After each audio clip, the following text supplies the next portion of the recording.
When a storm is happening, instead of cowering down or running away from the storm, a buffalo will face into the storm. And that's a way to live life. Buffalo is an animal that we've learned a lot from because of the way they take care of one another.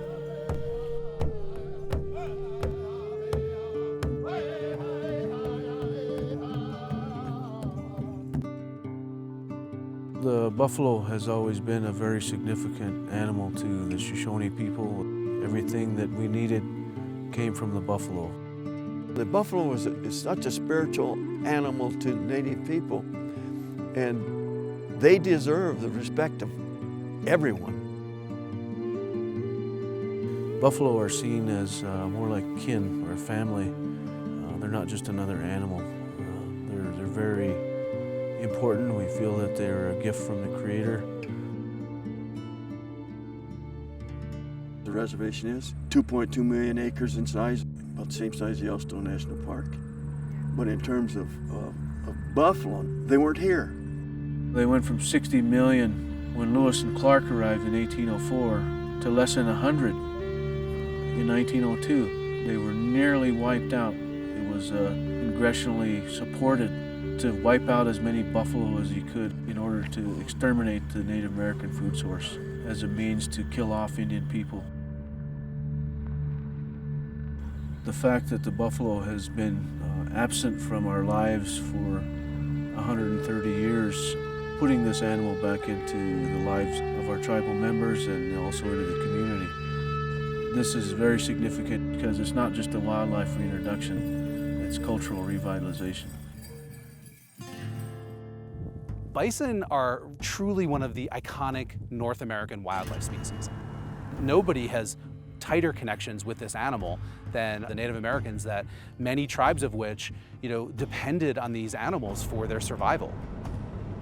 What this project is all about here on the Wind River Reservation is beginning the process of restoring the bison to tribal lands where they once roamed, where they can be a part of the ecosystem and really kind of help heal the damage that was done by wiping them out over a century ago.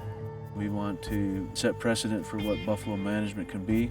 These buffalo are as important for the Shoshones and the Arapahoes as it is for non-native people that live in the area. If we can restore buffalo to the landscape, again, that's the ripple effect. We know that there's going to be changes in the plant community, the bird community. That probably will have a positive impact on the populations of species like the monarch butterfly. Shoshone Tribe dedicated this chunk of land to a buffalo restoration effort, and we were able to secure 10 buffalo from the Neil Smith Wildlife Refuge in Iowa.